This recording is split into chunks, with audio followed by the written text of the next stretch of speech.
Hello दोस्तों, नमस्कार। दोस्तों, एक बार फिर मैं एसआईआर को लेकर के की जो प्रक्रिया चल रही है उसके रिलेटेड एक वीडियो लेकर के फिर से मैं हाजिर हूँ। मैंने लास्ट वीडियो बनाए थे तो काफ़ी अच्छा उस पर रेस्पॉन्स मिला और काफ़ी लोगों को जैसे कि कमेंट आ रहे हैं उस पर, तो लगा मुझे कि काफ़ी लोगों को फ़ायदा हो रहा है। तो मैंने डिसाइड किया जाए कि क्यों ना इस पर कुछ और वीडियोज़ डेवलप किए जाएँ। जैसे मैंने पहले भी कहा कि वैसे ही मेरा एक एजुकेशनल चैनल है, लेकिन जब वीडियो को बनाना मेरा हुआ और उसका रेस्पॉन्स आया तो मुझे लगा कि ये भी एक एजुकेशन ज़रूरी है। ख़ासकर जो मिडिल क्लास तबका है और उसमें भी जो लोअर मिडिल क्लास और गरीब लोग हैं उनके लिए इस तरीके के इन्फॉर्मेटिव वीडियो बहुत ज़रूरी हैं। क्योंकि ये जो एसआईआर की जो प्रक्रिया चल रही है, एसआईआर का जो प्रोसेस चल रहा है, इसको लेकर के गरीब लोगों में ही सबसे ज़्यादा बेचैनी देखने को मिलती है। और उनमें मिले भी क्यों ना, क्योंकि अगर कागजात की बात की जाए, डॉक्यूमेंट्स की बात की जाए, तो जैसे मैंने लास्ट वीडियो में भी डिस्कस किया था कि कागजात और डॉक्यूमेंट्स जो हैं वो गांव देहात और गरीब लोगों में ही उनके साथ में प्रॉब्लम है। जो पढ़े लिखे लोग हैं और जो थोड़े से अमीर तबके के लोग हैं या पढ़े एजुकेटेड लोग हैं, उनके डॉक्यूमेंट्स ऑलरेडी प्रिपेयर्ड हैं। जैसे मैंने कहा था कि हाई स्कूल की मार्कशीट एक बहुत वैलिड डॉक्यूमेंट माना जाता है, पासपोर्ट एक बहुत वैलिड डॉक्यूमेंट है, पैन कार्ड एक बहुत वैलिड डॉक्यूमेंट है। तो ये सभी पढ़े लिखे और अमीर तबके के लोगों के पास हैं। लेकिन गरीब लोगों के पास, जिन्होंने हाई स्कूल छोड़िए प्राइमरी स्कूल्स का भी सही से मुंह नहीं देखा है, तो उनके पास कहां से हाई स्कूल के वो के डॉक्यूमेंट्स आएंगे। इस हाई स्कूल और गरीब तबके और पढ़े लिखे के रिलेटेड एक वीडियो में और भी डेवलप करने वाला हूं कि इस एसआईआर में गरीब तबके के साथ एक कौन सा खिलवाड़ हो रहा है, उसके लिए सेपरेट वीडियो आएगा। तो इसी से रिलेटेड मैंने सोचा एक वीडियो और बनाया जाए। क्योंकि मैंने ये देखा है कि बहुत सारे भ्रम, बहुत सारी जो गलत फहमी मार्केट में है, यानी डराने धमकाने की चीजें मार्केट में चल रही हैं। वो पक्ष ही नहीं, विपक्ष भी, दोनों ही पॉलिटिकल पार्टियां, चाहे कोई पक्ष में है या कोई विपक्ष में है, सरकार में है या पोजीशन में है, सभी को एक ऐसा मुद्दा मिल गया है जो असल इश्यूज से जनता को भटकाया जा सके। तो मैं उसी चीज को लेकर के कुछ जो गलतफहमियां, कुछ झूठे जो पॉलिटिकल पार्टियां जो क्लेम कर रही हैं, उसको लेकर के मेरे कुछ, देखिए, आपको मैं क्लियर करूंगा कि एसआईआर के दौरान क्या सावधानियां बरतें, क्यों कुछ ऐसे भी इश्यूज, कुछ ऐसी भी चीजें निकल करके आई। हमें भी कुछ लोगों ने ऐसे क्वेश्चंस पूछे, कुछ मार्केट में भी ऐसी कुछ चीजें चल रही हैं। तो मैंने सोचा कि क्यों ना एक इस पर क्लेरिफिकेशन दिया जाए कि एसआईआर का जब आप फॉर्म भर रहे हैं या एसआईआर का फॉर्म जब सबमिट कर रहे हैं तो कैसी सावधानियां बरती जाए। क्योंकि सुनने में ये आ रहा है कि जैसे कि कुछ सोर्सेस से, मीडिया हाउसेस से भी अब ये खबरें आने लगी हैं और बड़े अच्छे मीडिया हाउसेस से भी, कि बीएलओज पर दबाव बनाया जा रहा है। वैसे ऐसी चीजों को मैं बहुत ज्यादा ऑथेंटिक नहीं मानता हूं। वो क्यों नहीं मानता हूं वो भी मैं इसमें आगे डिस्कस करूंगा वीडियो में। लेकिन फिर भी सावधानी बरतना हमारा काम है। हम एक इंसान हैं, अगर हम अपना फॉर्म सबमिट कर रहे हैं तो कुछ सावधानी हमें ऐसी बरतनी चाहिए कि बीएलओ के ऊपर कितना भी दबाव, प्रेशर क्यों ना बना लिया जाए, आपके एसआईआर के फॉर्म के साथ वो कोई खिलवाड़ नहीं कर सकता है। दूसरा, कि क्या पॉलिटिकल पार्टियां किस तरीके के झूठे क्लेम कर रही हैं। तीसरा, सबसे अहम और सबसे मेन और इंपॉर्टेंट पॉइंट है कि एसआईआर के फॉर्म के भरने के बाद क्या जरूर कर लें। अब आपका एसआईआर क्या, कि लास्ट डेट 4 दिसंबर है, तो उसमें तो बहुत ज्यादा टाइम नहीं बचा है। लेकिन एक महत्वपूर्ण और इंपॉर्टेंट टॉपिक, कि एसआईआर का फॉर्म भरने के बाद क्या करें और क्या सावधानियां, अब क्या डॉक्यूमेंट तैयार करके रखें। वीडियो थोड़ा सा दोस्तों लंबा हो सकता है, लेकिन एक अच्छी इंफॉर्मेशन पास करने के लिए डिटेल में जाना जरूरी है। क्योंकि फिर आज अगर शॉर्ट में जाते हैं तो बहुत सी चीजें फिर खुद में इंफॉर्मेशन ही फिर कंफ्यूजन क्रिएट करना शुरू कर देती है। तो इंफॉर्मेशन कंफ्यूजन क्रिएट ना करे, इसलिए थोड़ा सा आप टॉलरेट करिए, थोड़ा सा लंबे वीडियो के लिए रेडी रहिए। तो देखिए, सबसे पहले मैं डिस्कस करता हूं कि एसआईआर का जो फॉर्म है उसके दौरान आप क्या सावधानियां बरतें। सबसे पहला क्वेश्चन हम इसको डील करेंगे, फिर पॉलिटिकल पार्टियों के झूठ को भी थोड़ा बेनकाब करेंगे, उसके बाद में क्या सावधानियां बरतें, पोस्ट एसआईआर क्या रखें। तो देखिए, ड्यूरिंग एसआईआर, जैसे कि कुछ मीडिया हाउसेस से, अनक्लेम्ड सोर्सेस से वो लोग खबर दे रहे हैं कि बीएलओज पर प्रेशर बनाया जा रहा है, बीएलओज पर प्रेशर बनाया जा रहा है कि वो जो है कुछ पर्टिकुलर लोगों के वोट्स को कट कर दें। कुछ ऐसा सुनने में आ रहा है। अब लोगों को इसका बड़ा एक डर पैदा हो गया है। वैसे मैं इस तरीके के क्लेम्स को झूठा ही मानता हूं, बहुत ज्यादा सच्चाई में नहीं मानता हूं उनमें। लेकिन फिर भी अगर ऐसा प्रेशर है, अगर रियलिटी में भी है तो उसको देखते हैं। तो देखिए, अगर आपका देखिए बीएलओ के पास क्या पावर्स है, पहले उसको समझिए और उसके बाद में ये समझिए कि फिर आप उसके काट में उसके अगेंस्ट उसका सॉल्यूशन क्या कर सकते हैं। तो बीएलओ के पास पावर है, एक तो आपको वो फॉर्म देगा, फॉर्म देगा, एक तो आपको वो क्या देगा, फॉर्म देगा, एसआईआर का फॉर्म देगा। फॉर्म भरने की पावर आपके पास है, फिल फॉर्म कौन करेगा, आप करेंगे। फॉर्म को ले जाएगा कौन, बीएलओ लेकर के जाएगा। यहां तक की प्रक्रिया में बीएलओ कुछ भी नहीं कर सकता आपके साथ हेरा फेरी। फॉर्म आपको देगा, अगर आपका लास्ट लास्ट वोटर लिस्ट में आपका नाम है, ध्यान रहे, लास्ट वोटर लिस्ट में अगर आपका नाम है, जो भी रिसेंट इलेक्शन हुए हैं अगर उसमें, या आपने रिसेंट इलेक्शन में भी आपका वोट नहीं आया था और आपने फिर उसके बाद में अपना वोट बढ़वा लिया है, तब भी आपका एसआईआर का फॉर्म आया होगा। फॉर एग्जाम्पल मेरा खुद का एग्जाम्पल है, जब लास्ट इलेक्शन हुए अभी रिसेंटली लोकसभा के, तो मेरे ही गांव में मेरा वोट नहीं था, लेकिन उसी वक्त मैंने 2024 में जब मैंने गांव में जाकर के देखा कि मेरा ही वोट कट गया है, क्योंकि मैं यहां अलीगढ़ में रहता हूं अक्सर, तो मैंने तुरंत प्रक्रिया शुरू की और मैंने अपने वोट बढ़वाया। मेरा वोट क्योंकि 2024 के इलेक्शन के बाद बढ़ गया था, तो अब जो एसआईआर हो रहा है उसमें मेरा खुद का फॉर्म एसआईआर का मेरे घर पर आया। तो आपका फॉर्म आएगा, आपको करेक्टली फॉर्म भरना है। कैसे फॉर्म करेक्टली भरना है वो ऑलरेडी हम डेवलप कर चुके हैं। फॉर्म को बीएलओ लेकर के जाएगा। अब यहां पर दो तीन चीजें यहां पर हैं जो आपको फिक्स करनी है अगर आपने अभी तक फॉर्म जमा नहीं किया है। नंबर एक तो ये इंश्योर कर ले जो इतने भी डॉक्यूमेंट्स हैं, खासकर आपका 2003 की वोटर लिस्ट का, उसमें सही से फोटो कॉपी उसकी प्रॉपर लगा दें। उसके साथ साथ जितने भी डॉक्यूमेंट्स लगाए हैं, जितने भी डॉक्यूमेंट्स लगाए हैं, सभी डॉक्यूमेंट्स की पीडीएफ बना करके अपने पास रख लें।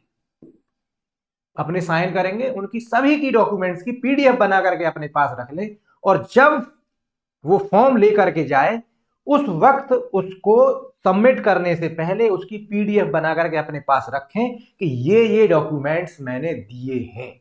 उन डॉक्यूमेंट्स का इवन फोटोकॉपी करा करके भी रख लें।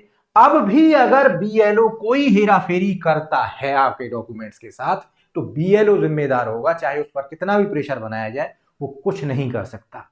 देखिए, बीएलओ पर अगर, फिर मैं वही करूंगा कि अगर प्रेशर बन रहा है तो वो कौन लोगों को परेशान कर सकते हैं, उन्हीं लोगों को परेशान कर सकते हैं जिनके डॉक्यूमेंट्स में कुछ कमियां हैं, जिनके डॉक्यूमेंट्स में कुछ प्रॉब्लम्स है। यहां पर मैं एक चीज फिर क्लियर कर दूं, आगे मैं अभी उसी क्वेश्चन पर आने वाला हूं कि यहीं से शुरू हो जाता है जिनके डॉक्यूमेंट्स में कुछ प्रॉब्लम है उनको डराने का खेल। दोनों ही तरफ की पॉलिटिकल पार्टी उनको डराना शुरू कर रही है। तो ये तो हो गई कि फॉर्म भरते वक्त क्या सावधानियां बरतें। फॉर्म तो जाहिर सी बात है, बहुत मार्केट में इंफॉर्मेशन है, करेक्टली सब भर पा रहे हैं, डॉक्यूमेंट्स आपके पास मौजूद हैं। डॉक्यूमेंट्स कौन कौन से किस केस में क्या करें उसका अलग वीडियो हम डेवलप कर देंगे। तो अब अगर आपने ये पीडीएफ बना करके अपने पास प्रूफ के तौर पर रख रखा है, और जब जब बीएलओ लेने आए उसी के सामने और बनाए, क्योंकि देखिए डर सबसे बड़ी चीज होती है, उसके सामने बनाएं, उसको दिखाएं कि देखिए हमने अपने डॉक्यूमेंट्स का पीडीएफ बना करके अपने पास रखा हुआ है कि अगर कोई भी इशू होगा तो आप जिम्मेदार होंगे। अगर ये डॉक्यूमेंट गुम होते हैं, गायब होते हैं, तो इसमें कोई भी डॉक्यूमेंट गायब होता है आप रेस्पॉन्सिबल होंगे। क्योंकि डर बहुत जरूरी है, बीएलओ के सामने ही बनाएं और बीएलओ को दिखाएं। क्लियर, ये तो यहां तक की चीजें दूर हो जाती हैं। फिर बात आती है कि पॉलिटिकल पार्टियां डरा कैसे रही हैं जनता को। पॉलिटिकल पार्टियां अब यहां से डराने का काम शुरू करती हैं।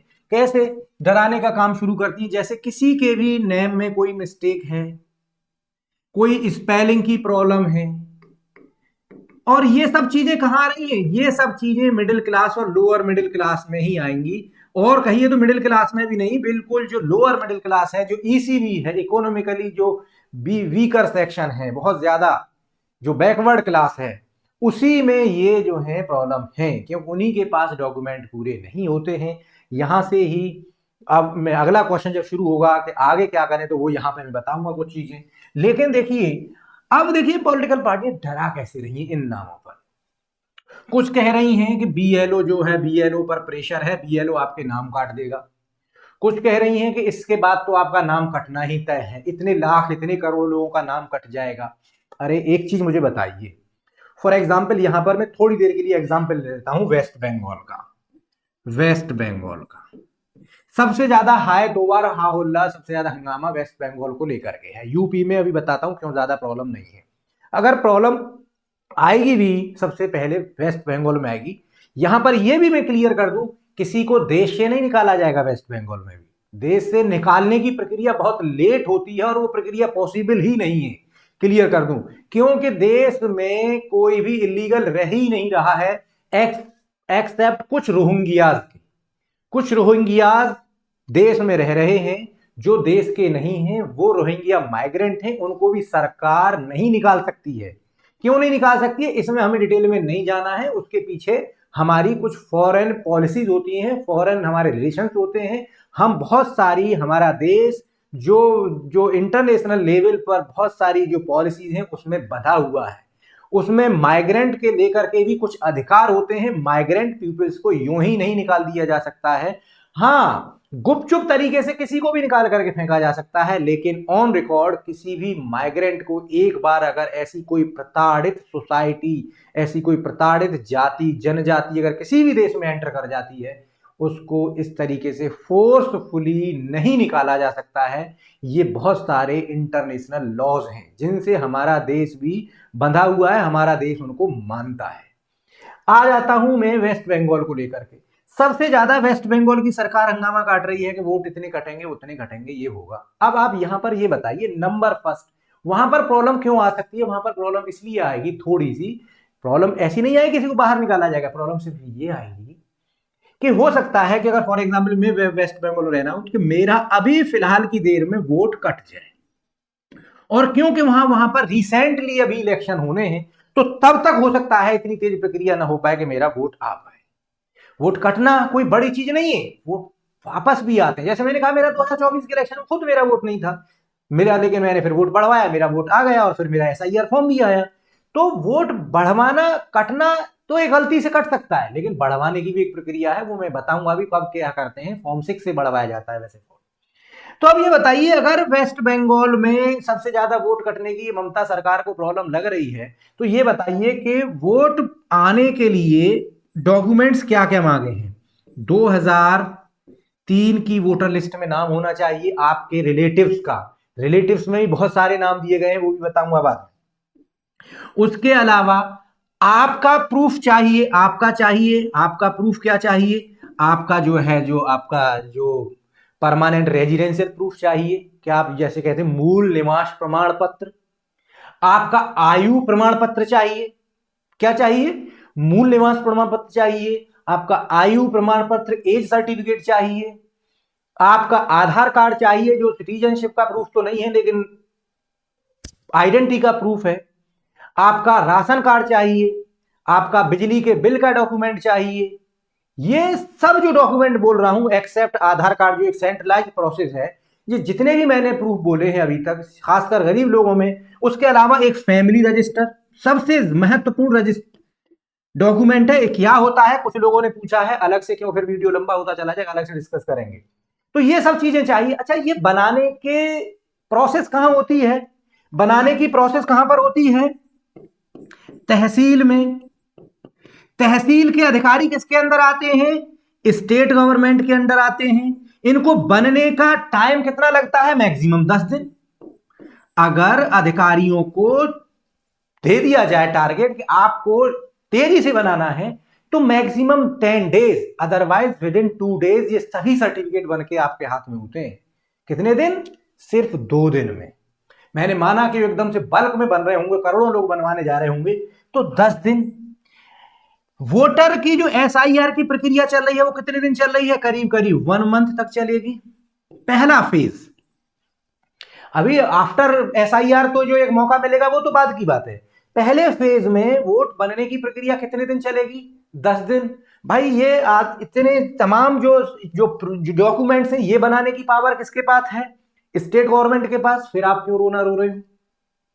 फिर आप क्यों हंगामा काट रहे हो? वोट कट जाएंगे, क्यों कट जाएंगे? आप अपने अधिकारियों से कहिए कि जो, मैं ये नहीं कह रहा हूं कि इलीगली बने, जो लीगल आपके बासिंदे हैं, जो रेजिडेंस हैं, जिनके डॉक्यूमेंट में कुछ हेरा फेरी है, पुराने जमाने में सब जानते हैं कि स्पेलिंग नाम की कुछ होती थी, हिंदी में कुछ लिखा हुआ था वोटर आईडी कार्ड्स में, राशन कार्ड्स में, आपके फैमिली रजिस्टर्स में। जब से आधार कार्ड आने शुरू हुए, तो इसका मतलब क्या हुआ कि ये सिर्फ और सिर्फ क्या है, मैं अब यहां पर, लेकिन अब यहां पर सिर्फ वेस्ट बंगाल गवर्नमेंट को ही नहीं कहूंगा, दोनों ही गवर्नमेंट, पोजीशन अपोजिशन, सब सिर्फ और सिर्फ जनता को भ्रम में डालना चाहती हैं। एक गवर्नमेंट दिखाना चाहती है हम इतने आपके सपोर्टर हैं, दूसरी कुछ दूसरे लोगों को अपील करना चाहते हैं कि देखिए ऐसा करने जा रहे हैं हम, होना कुछ नहीं है। फिर मैं वही कहूंगा जो मैंने लास्ट वीडियो कहा था, एसआईआर एक वैलिड और सही प्रक्रिया है आपके जो डुप्लीकेट वोट्स हैं उनको हटाने की। डुप्लीकेट्स वोटों को हटाने का एक वैलिड और एक सही तरीका है। हां, आप इसकी तेजी से हो रहा है, किस वक्त पर हो रहा है, किस तरीके से हो रहा है, इस पर क्वेश्चन मार्क लगा सकते हैं, लेकिन एसआईआर क्यों हो रहा है इस पर क्वेश्चन मार्क नहीं लगा सकते। आप ये कह सकते हैं कि बीएलओ पर प्रेशर है तो थोड़ा सा डिले करके प्रोसेस को करते, 1 मंथ के बजाय 2 मंथ टाइम दे देते, 3 मंथ टाइम दे देते। टाइम कंज्यूमिंग प्रोसेस है, बट एसआईआर एक सही तरीका है वोटर लिस्ट को रिफाइन करने का। वोटर लिस्ट को रिफाइन करने का एक सही तरीका है। अब मैं आ जाता हूं लास्ट क्वेश्चन पर कि अगर आपका एसआईआर हो गया है, अब एसआईआर के बाद में क्या करें, आगे से क्या तैयारी करके रखें। तो देखिए, एसआईआर में आपका अगर वोट लिस्ट में नाम आ जाता है तब भी, नहीं आ जाता है तब भी, खासकर वो लोग जिनका इश्यू है किसी न किसी सर्टिफिकेट को लेकर के, किसी आइडेंटिटी को लेकर के, नाम को लेकर के, स्पेलिंग को लेकर के, पेरेंट्स के, माँ बाप के नाम को लेकर के कोई इश्यू है, तो वो लोग खासकर इस तैयारी को करें, क्योंकि एसआईआर होने के बाद में आपका अगर नाम वोटर लिस्ट में नहीं आएगा तो डरना नहीं है उससे। आप ध्यान दें, अगर आपका वोटर लिस्ट में नाम नहीं आएगा इस बार इतनी में, तो यह भी इस बात का प्रूफ बिल्कुल नहीं है कि आप भारत के नागरिक नहीं हैं। सबसे बड़ा डर यह बताया जा रहा है लोगों को कि ये इस चीज का बिल्कुल भी प्रूफ नहीं है कि आप भारत के नागरिक नहीं हैं। सिर्फ आपका वोट कटेगा, आपकी नागरिकता नहीं जाएगी। वोट कटने का मतलब नागरिकता जाना नहीं है, ध्यान दें। वोट कटने का मतलब सिर्फ यह है कि आप उस एरिया में वोटर नहीं हैं। कोई बंदा बंगाल का रहने वाला है, हो सकता है उसका बंगाल में वोट ना हो, दिल्ली में वोट हो, यूपी में रह रहा हो, यूपी में वोट हो। वोट आना नहीं आना एक अलग प्रक्रिया है, अलग प्रोसेस है। सिटीजन होना, नागरिक होना, नहीं होना, उसके डॉक्यूमेंट्स अलग हैं। अब देखिए, अगर आपका एसआईआर हो चुका है, अब क्या क्या सावधानियां आगे बढ़ते हैं, आगे क्या क्या चीजें रखें। देखिए, खासकर ये मिडिल क्लास के लिए, देखिए एसआईआर में देखिए क्या क्या डॉक्यूमेंट्स की जरूरत पड़ी थी। आपको मालूम है 2003 की आपको वोटर लिस्ट चाहिए होती है, जिसमें आपके पेरेंट्स का नाम हो, रिलेटिव्स का नाम हो। उसके बाद में प्रॉब्लम आ रही थी उनके साथ अपने आप को रिलेट करने की, उनके साथ अपने आप को रिलेट करने की कि आप उन्हीं के वंशज हैं। तो उसमें जो प्रॉब्लम आ रही थी आपको, उसमें आ रही थी नेम करेक्शन की प्रॉब्लम थी। सबसे बड़ी बात नेम करेक्शन की प्रॉब्लम थी। दूसरी प्रॉब्लम थी डेट ऑफ बर्थ की। दूसरी प्रॉब्लम थी date of birth. Date of birth में सबसे ज्यादा लोगों को प्रॉब्लम आ रही थी। ये दो चीजें थी। अब देखिए इसके लिए क्या करें। तो अगर आपका एसआईआर हो गया है, आपको डर लग रहा है कि आपका नाम कट सकता है इस बार के एसआईआर से, तो मैं इसीलिए आपका डर बार बार दूर कर रहा हूं, क्योंकि बहुत ज्यादा भ्रामक खबरें चल रही हैं। इसका मतलब ये बिल्कुल नहीं है कि आप नागरिक नहीं रहेंगे देश के, आप उतने ही नागरिक रहेंगे जितने पहले से थे। बस आपको अब वोटर लिस्ट में नाम बढ़ाने के लिए वैलिड डॉक्यूमेंट देने हैं। देखिए, पहले देश के पास संसाधनों की कमी थी तो आधार कार्ड भी नहीं था, यूं ही वोट बढ़ जाते थे, दिनों दिन वोट बढ़ जाते थे लोगों के। आज से अगर 30 साल पहले जाओ तो 2 दिन में वोट बढ़ जाता था और 1 दिन में वोट कट भी जाता था, है। अब देखिए, क्योंकि संसाधन है, सब चीज डिजिटाइज होने जा रही है, तो डॉक्यूमेंटेशन होना है, हर चीज का डॉक्यूमेंट आपको रखना है। बस यहां एसआईआर आपको यह सीख दे रहा है कि अब आप हर चीज का डॉक्यूमेंट करेक्ट करके रखें। इसलिए मैंने शुरू में कहा कि ये गरीबों को ज्यादा प्रॉब्लम करेगा, कि अक्सर हमारे गरीब लोगों के ही डॉक्यूमेंट सबसे ज्यादा इनकरेक्ट होते हैं। तो आप अब क्या करा करके रखें, क्या कर ले पहले से ही, कि आप अपना बर्थ सर्टिफिकेट बनवा लें। सबसे पहले अपना बर्थ सर्टिफिकेट बनवाएं। जिनके पास बर्थ सर्टिफिकेट नहीं है वो बर्थ सर्टिफिकेट बनवाएं, क्योंकि आफ्टर 2000 ऐसा भी है कि अगर आपकी हाई स्कूल की मार्कशीट भी है तब भी आपको बर्थ सर्टिफिकेट की जरूरत पड़ जाती है। जिनके पास हाई स्कूल की मार्कशीट है अच्छी बात है, नहीं है तो बर्थ सर्टिफिकेट अब बनवाना शुरू कर दें। अब तो स्कूल्स में एडमिशन भी आज की डेट में तो बर्थ सर्टिफिकेट से ही होते हैं।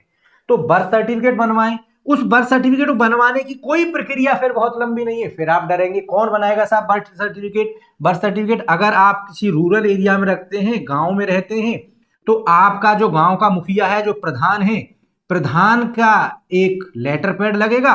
प्रधान के साथ में वहां पर सेक्रेटरी रहता है। सेक्रेटरी उस फॉर्म को जाकर के ब्लॉक में सबमिट कर देगा और ब्लॉक से बर्थ सर्टिफिकेट बन के आ जाएगा। इतनी छोटी सी प्रक्रिया है। दूसरी प्रक्रिया क्या है बर्थ सर्टिफिकेट की, अगर आप किसी अर्बन एरिया में रहते हैं, अगर आप अर्बन एरिया में रहते हैं तो आपके मोहल्ले का जो भी पार्षद होगा, जो वार्ड मेंबर होगा, वो लेटर पैड पर लिख करके देगा। उसके बाद में आप उससे जाकर के जो नगर निगम में जमा करेंगे और नगर निगम में जाकर के आपका बर्थ सर्टिफिकेट बन जाएगा। बर्थ सर्टिफिकेट हो गया। लेकिन फिर मैं कह दूं कि बर्थ सर्टिफिकेट सिर्फ बर्थ की गारंटी है, सिटीजनशिप की गारंटी नहीं है। जब आपका बर्थ सर्टिफिकेट बन जाएगा तो इस बर्थ सर्टिफिकेट से आप वैलिड आधार कार्ड बनवाएंगे। वैलिड आधार कार्ड बनवाएंगे। बर्थ सर्टिफिकेट बन गया, वैलिड आधार कार्ड बनेगा आपका। आधार कार्ड जब बन जाएगा तो, और बर्थ सर्टिफिकेट और वही चीज आप फैमिली रजिस्टर का यूज कर सकते हैं। यहां पर फैमिली रजिस्टर का यूज करके आप प्रूफ कर देंगे कि आप इसी फैमिली के हिस्सा हैं। अगर आपका नाम इनकरेक्ट है तो यानी अब आपको प्रोसेस ये करनी है कि हर डॉक्यूमेंट में आपको नाम करेक्ट, आपकी डेट ऑफ बर्थ करेक्ट करा करके लानी है। उनके सबके प्रोसेस हैं, सबके तरीके हैं। किसी का नाम गलत हो गया है, नाम गलत सही होते हैं, नाम को सही करने की एक प्रोसेस है। तो अब आपको डरना घबराना नहीं है, इस प्रोसेस को करना शुरू कर दें। ये हो सकता है 2 साल 4 साल बाद ये प्रोसेस शुरू होती, जब और आपके डॉक्यूमेंट गायब हो जाते। ये सही है कि थोड़ा जल्दी हो रहा है, और 10 साल पहले इस तरीके की एक्सरसाइज हो गई होती तो सभी के डॉक्यूमेंट्स करेक्ट हो गए होते। तो पोस्ट एसआईआर के फॉर्म के अब आपको क्या करना है, आपके बर्थ सर्टिफिकेट्स, आपके आधार कार्ड्स, आपके जो भी बिजली बिल है, आपका जो राशन कार्ड है, उनमें हर जगह पर अपने नेम और डेट ऑफ बर्थ हर जगह पर करेक्ट कराना, अपना, अपने बच्चों का, छोटे बच्चों का, बड़ों का, ये प्रोसेस शुरू कर दें। और जैसे ही ड्राफ्ट एसआईआर की जो वोटर लिस्ट आएगी, जब आपका उसमें नाम नहीं आए, तो इन सब डॉक्यूमेंट्स को लेकर के फॉर्म 6 सिर्फ आपको भरना होगा, कुछ नहीं करना होता है। आपको सिर्फ फॉर्म 6 भरना होगा। फॉर्म 6 भर के आप as a new voter apply कर देंगे। फॉर्म 6 भर के एज ए न्यू वोटर आप अप्लाई कर देंगे, आपका वोट आ जाएगा। तो घबराना नहीं है। मैं बस वही कहूंगा कि ज्यादातर लोग बेकार के अफवाह, बेकार की जो चीजें हैं मार्केट में उड़ा रहे हैं कि ये हो जाएगा, क्योंकि किसी के पास भी रियल मुद्दे हैं नहीं। अब एसआईआर में एक रियल मुद्दा क्या छिपा हुआ है, खासकर एजुकेशन को लेकर के, मैं अगला वीडियो उस पर बनाऊंगा, जरूर सुनिएगा उस वीडियो को। खासकर मिडिल क्लास के लोग, वो जरूर एक रियल मुद्दा है, उसको सुनिएगा। Thank you very much.